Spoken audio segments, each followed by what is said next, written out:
Hi there, and welcome to the Essential Coaching Skills Podcast. Today we're going to be talking about the E.A.S.E model.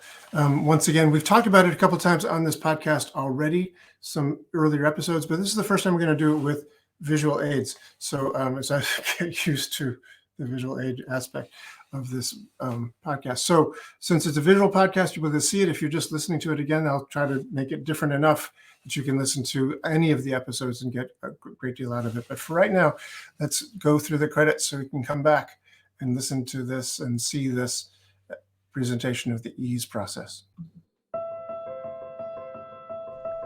You are listening to the Essential Coaching Skills Podcast, a show devoted to uncovering the systems and the secrets that set the best apart, where you learn how to take your coaching clients to the next level, while you grow the coaching practice of your dreams. So sit back and relax, or sit up and get excited. Either way, you might want to pay attention. This could be important.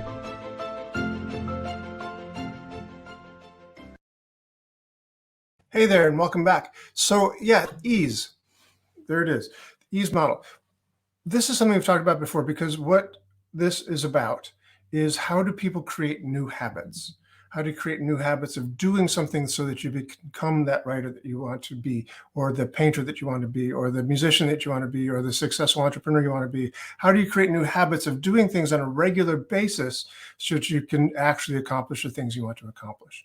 So this is not like, with Tony Robbins' Firewalk stuff, you put yourself in a massive state, you just take massive action, you do a thing, go. This is not that. This is about doing something every day consistently so that you become a marathon runner, instead of just somebody who does a 50-yard dash or something like that. You want to, create habits for a lifetime. So this is how you create habits for a lifetime that you want to do. And you do it with the consistency that happens over time. And I'm going to explain it all to you right now. So what's cool about this little slide thing is I can make it bigger and you can see it larger. So there you go. So Aristotle once said, we are what we repeatedly do. Excellence then is not an act, but a habit. Now, it has been pointed out to me that Aristotle probably didn't actually say that, but what the heck, somebody did. There it is on the page. Somebody must have said it. I just said it, put my name there. But nevertheless, it's true. No matter who said it, we are what we repeatedly do. Excellence becomes a habit when you act excellently on a regular basis. Makes sense, right? So what we're trying to do is using the logical levels from the field of neuro-linguistic programming to create things that we do. Notice at the bottom of this logical levels chart here is the environment, beliefs we have about the environment, things that we do wherever we do it. I run every day, but I can't run if it's snowing, if the environment is bad, I can't do it. Like if it's too hot, I really hate the heat, so I can't run. But mostly I'm a runner. That's my identity. So, I run, that's what I do on my behavior level, but not if it's too hot or whatever. The environment might not necessarily be the environmental conditions, but just, I was in an environment where things were conducive. I was around people who were, partying all night and sleeping all day. And so I couldn't run in that environment, that sort of thing. Behaviors are things that we do. It's the next logical level up. You see it there under over the second level up. Then there's capabilities, values. At the top of these logical levels are beliefs we have are about our identity. So what we're looking to do with this E.A.S.E thing is to have behaviors happen on a regular basis, a daily basis, in fact, so much so that our identity shifts and we become that type of person who runs every day, a runner. We become a kind of person who writes books. We become a writer. We change our identity because of what we do on a regular basis. It's based on the idea that it takes 21 days of doing something every day in a row for it to become a habit. Everyone knows that's true because everyone's mom has told us that at some point or another. It's actually not really true, but it's close. Somebody once said it takes 36 days in a row of doing something every day. It was Dan Millman who said that. I don't know, maybe, but it takes a lot. It's more than once, right? The more that you do it, the more it becomes likely. So the E.A.S.E model is also based on animal training. We want to do this. These are precepts or concepts from the idea of the book Don't Shoot the Dog by Karen Pryor. That is not the book cover. of that book, but it's the title, and it is the author, and it is a dog. And so with animal training, what she discovered by training dolphins is that dolphins respond to positive reinforcement. They don't respond to negative reinforcement. If you try to punish a dolphin, he's just not going to play with you anymore. He's out of there. Forget about it, right? Dolphins don't play.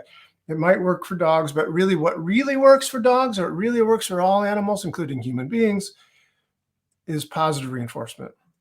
So we get something good, we feel good about it. We want to reward approximately right behavior and shape behavior towards what you ultimately want. I know I'm going quickly, but you can always slow this down and repeat it. The E.A.S.E model is based on the fact, and this is a fact from Newton's first law of motion, that a body at rest will tend to stay at rest and thus acted upon by some outside force. So the things that you're doing that are just habits of inertia, or just, this is what I always do, it's going to stay that way unless you take some action to change it. You've got to take the initiative. You have to move it at first, and it's not necessarily easy to get it started. But once you get it started, a body in motion tends to stay in motion unless it's stopped, unless it's acted upon by some outside force. So it's kind of like, the proverbial couch potato. If that looks like you, if you can resemble that remark in any way, shape, or form, the couch potato, a couch potato is comfortable. I'm not getting up out of here. So you answer the door. I'm fine. Couch potatoes, you got to get it going. So you can't get it going by saying you've got to run a marathon tomorrow. No, but you get out of there and start doing something. Right? You want to create a new identity from being a couch potato to being an athlete. An athlete thinks like this. I run whether or not, whether it's hot, whether it's cold, I run. I run every day. I can improve the capabilities. I can be a better runner. I can beat my personal record from last time. Running means I'm healthy. You have other, kind of core beliefs and values. Running means I'm healthy. If I run, then I'll stay healthy. If I run, then I'll stay fit and young. If I run, then I'll stay thin, and things like that. And then ultimately, I am an athlete. My identity shifts, and I have to find a very positive self identity about myself. We want these things for ourselves, not necessarily as running, but for whatever process. So the E.A.S.E model is based on you get it started. You do something. Anything worth doing is worth doing poorly, at least at first. Anything worth doing is worth doing poorly, at least at first. I want to change this. I want to see myself a little bit more. Good. Good. So that works. So, okay, let me go back to the bigger thing. So I think that was being a nice intermediate size there, but I can't do that. Can I? Can I shift this? Nope. Okay, so get the ball rolling. The easy level. So the E stands for easy and accessible and stretch and extraordinary. You'll see that in just a minute. But the easy level, this little staircase thing demonstrates, is you just get it started. It's something easy to something get you off the couch. Get off the couch, go outside, say, whoa, it's daytime out here. Look at that. You get outside, do something easy. Next level up is something that's acceptable. Okay, I'm not running a marathon, but I got out my front door. It's daytime out here, and I decided to go for a walk down to the corner and back. That's acceptable. I did something. I'm not just a couch potato anymore. Look at that. Something that's stretches a bit more. Okay, I ran today. I didn't just walk to the corner. I ran to the corner and ran back. And then something that's extraordinary is where I really do something big. So I ran around the whole block, or I ran a mile, or something like that. These levels are just different, but the important thing is that you do something every day. Something every day. And these becomes your different E.A.S.E levels. So you might today you do something easy, tomorrow you do something that's a stretch. The next day after that, you do something that's acceptable. Next day after that, you do something extraordinary. Maybe you just do easy 3 times this a row, and then you do something that's acceptable, and then go back to easy. But you do something every day. That's the important thing. Not how much, not how big, not how massive the action is, but it's consistent action. You do something every day. Pretty soon your brain goes, shoot, jeepers, I'm doing this every day. This must be who I am, right? I'm a runner. I'm a writer, right? Whatever it might be, something every day. So how do you set your E.A.S.E levels? You start by saying, what is something that if you did it every day would get you to where you want to go? What would that be an ideal yet reasonable level. Okay, so if I really want to be a runner, I'm going to say I should run like a mile every day. If I'd ran a mile every day, man, I'd be great. I mean, that would be awesome. I've known people that have done that. I've read about people that have done that, and they're really healthy. They're a wonderful place in their lives. I want to be like them. I want to. That'd be awesome. Because so you set that. That's your. We call that our stretch level. So that's where you put that level. That's that stretch level. Okay. Now we'll come back to this, and you might be wondering why that's not extraordinary or acceptable. Why is that the stretch? But first, we'll say what's something that if you did something that you could easily do, even if it was truly minimal. I mentioned before getting off the couch, going outside, seeing, oh my God, it's daytime. Whatever it might be, set that as your easy level. When I used to run marathons, for me, it was get out the front door. This is true, to get up to the corner with my, running clothes on, not just in my pajamas or something, but I put my sneakers on, my gear, and I'd get out the door, get up to the corner. If I did that, I could check it off my list. I was done, right? I rarely did just that, but not never. Let me tell you, it was not never. There were a few times in the course of my marathoning career that I did just exactly that. Then what's in the middle between those two? What's acceptable? Something that's in between, a good halfway point between the easy. So if I get up to the corner, that's probably 100 yards, giving benefit of the doubt. Might be not quite that far. But what's the difference between 100 yards and a mile? I don't know. Let me see. Is 16 mile. How many yards are in a mile? But it's probably somewhere like a half mile. Let's just say. It's probably true. Pretty close to a half mile. Then what would be something that's extraordinary? What would be something that really amazing if you did it every day, or even sometimes? If my stretch is a mile, then if I ran 2 miles, wow, that'd be extraordinary, right? So that's the extraordinary level. Now notice I'm not saying 1,000 miles, or I'm not saying 500 miles or 200 miles, or not even 10 miles. If a stretch is 1 mile, extraordinary doesn't have to be that much more. A mile and a half would suffice, right? But 2 miles, that's big, but it's not ridiculous. You don't have to have that extraordinary so big that it makes no sense to you whatsoever. It should be attainable, even if you only do it sometimes. So that's how you set your stretch levels. There's another way of looking at it. If you want to take a look at this little chart, a friend of mine put this together. I'm not going to spend the time because it basically says the same things, but you can use this. If you want to take a screenshot of this at some point, you can use that if you want to. It's pretty good too. Now, when it comes to, let's say, example of walking, let's use walking as an example. This person has got some nice walking shoes on there. They're hit a stride. Okay, good. So let's imagine that they want to do 10,000 steps a day because they heard on a show somewhere, they read in a magazine somewhere that 10,000 steps is the ideal. They heard that if you did 10,000 steps a day, golden. Doesn't matter if you're running them or walking them or whatever, but if you do 10,000 steps, it's a popular notion. It might even have some truth to it. I don't know, but it's commonly thought. So let's just use that as an example. So if 10,000 steps is the ideal that we're going for, where do we put that? We put that at the I should have a little diagram there. Where's the diagram? Should be at the 10,000 step level. I mean, at the stretch level. I don't know what happened to the little target that's supposed to be there. Easy would be, let's say, half that, 5,000 steps. So an acceptable level would be 7,500 steps. And the extraordinary would be 1,200 steps, 12,000 steps. Sorry. So 10,000, 12,000, 7,500, and 5,000 are our E steps based on 10,000 steps being our extraordinary. So why not put the 10,000 there? Let's examine this. Let's look at this a little more closely. Why is this 12,000? Why isn't it 10,000 there? So why shouldn't this be 20,000? That would be really extraordinary. 10,000 steps is a stretch. Why not 20,000? Why 12,000? I wonder. Well, because of this. No, the carrot and the stick thing. The stick is I'll smack you in the butt if you don't do it. The carrot is the enticement. Like if you do this, oh, you're going to get this. Well, yeah. So the carrot with the bunny here is an example, or maybe better to think of a horse. This is where it actually came from, is from horses, right? Horses or mules back in the day when that was the mode of transportation for our ancestors. Sometimes a mule could be stubborn. I don't want to pull this cart. I'm fine right here. I'm not moving this cart. So what do? You could smack them in the hind end and say, "Get going, you bum," and they might go, but that's not very kind.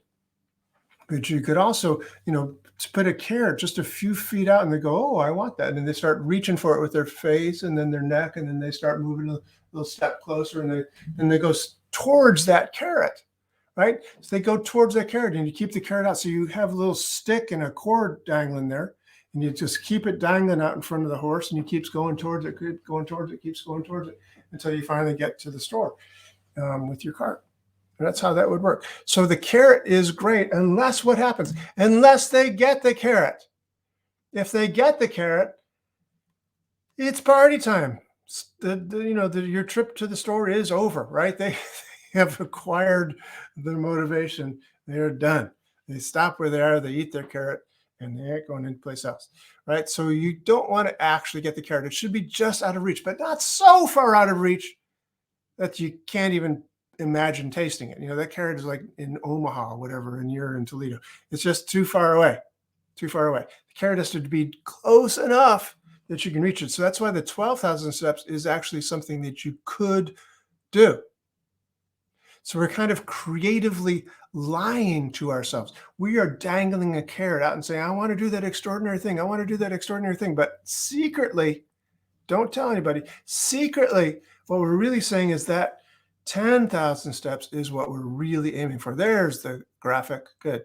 That's our real target. The 10,000 steps is our actual target. We tell ourselves it's the 12,000, but it is actually the 10,000. Right? We tell ourselves it's the 12,000 because we're creatively lying. And that gives us that goal. And that's an important thing, that sort of follow through. Let me tell you why. In this illustration, you see the young man on the left, which is me about 45 years ago. I don't know, a long time ago. Breaking wood, being held by Dr. somebody, Craig. I don't know. I used to know his name. This chiropractor in New York City who taught me and Tony Robbins and a bunch of people how to do this wood breaking thing. Somebody knows his name out there. You can put it in the comments. But nevertheless, you might notice if you look carefully that board. You know what? I'm gonna close this off and do a different illustration here. I'm going to just show you this illustration here. If this pad of paper were a board, right, and I want to break through it, if I want to break through this board, and I aim just for the board itself with my arm, boom, hits that board. If I'm not following through, it's just going to hurt my hand to hit that board. I need to go through the board, right? So I have to tell myself that there's a real target here, and I'm aiming towards that. And I'm aiming towards that real target that I'm imagining. And why I go through this board is how I break the board. So I want to break through this imagined barrier that's actually real. But I break through it because I'm aiming towards this thing. So we tell ourselves it's that imaginary goal that we're going for. The 12,000 steps is what we're actually going for. Make sense? That's how you break through this board like that. So this is how you set your E.A.S.E standards. And by the way, we want to celebrate, right? We want to use the power of positive reinforcement. So yes, when you get those goals, celebrate, enjoy that carrot, right? You enjoy it. You really give yourself like, yes, I did it. Some really positive reinforcement that you did the approximately right things, shaping this behavior. The more that you do it, the more it becomes real for you. Now, they actually did a study once where they, oh, by the way, and then you want to adjust your levels. That's what this sign is about. So once you've gotten used to doing 10,000 steps every day, if you want to continue getting better and perhaps actually like run a marathon someday, then you've got to adjust your levels. So what was a stretch is now just kind of, easy. So you got to up your game a little bit. So you change your 10,000s to 11,000 steps. You change your 12,000 extraordinary to 13,200 for extraordinary. You change your easy to 5,500 steps, right? You adjust your levels. What I was going to say, I don't know if there's a graphic for this. I don't think there is. So I'll come out of graphics for a moment. There once was a study done, and this is amazing when you stop and think about it. That they actually got a grant and money, and they studied this thing. British psychologist somewhere, but they wanted to find out exactly if it's not 21 days in a row, if it's not 36 days in a row, if it's not 40 days in a row, how many days in a row will it take for a person to develop a new habit that it becomes just automatic? You know, you don't think about it. It's like, oh, I just do this. You know, you get up in the morning, you just do it. Do-do-do-ba-dum. You know, just automatic. How many days in a row does it have to be till it's just click, whir, you know, stimulus response? Just how many days in a row? They discovered it, find it kind of interesting. For some people, it was less than 21 days. It was like 18 days, I think was the shortest amount of time that if you did it every day, boom, it's a habit. Some people it's 21 days in a row. Other people's 36. But some people, it was like 250 or something like that. If they did it every day in a row for 20, eventually it became a habit, but it took a long time. So the average was like 126 or something like that. Something, I don't know exactly, but it was over 100 days in a row required in order for it to become habit. So think about that. That's a long time. That's like 4 months, maybe more, 5 months. It's a long time. But to do it every single day means that you got to give yourself a break sometimes. You got to give yourself a break sometimes. Yeah, strive for the extraordinary. Be happy with the stretch. Accept the acceptable. But sometimes just like, do the easy one. You know, give yourself a break. Get out the front door, go to the corner, say, done for today, and go back home again and get comfortable. You know, maybe you've got a cold, maybe you've just been overworked, you know, but so give yourself a break, but do something every day in order to create this new change in yourself. You create a whole new system that's embedded in you, that you are an athlete, you are a runner, you are a writer. Like I said, you can apply this to anything that you want to be in your life. If you're going to apply it to writing, maybe you'd write a paragraph a day, maybe you'd write a page a day, maybe you'd write 5 pages a day, maybe you write 10 pages a day for your different ease levels, right? Maybe do something like that. If it was I don't know, weight loss, if you want to do weight loss, maybe you'd say, I'm going to as the easy level, I'm going to have only 20,000 calories. I don't even know how calories work, but maybe it's a lot for your easy level that you eat a fair amount, but more restrictive, the extraordinary level of weight loss calorie would be like, I'm only going to eat 8,000 calories a day or something like that. So it's less numbers, but more extraordinary, really restrictive or something in calorie counting. But you can apply this process to anything.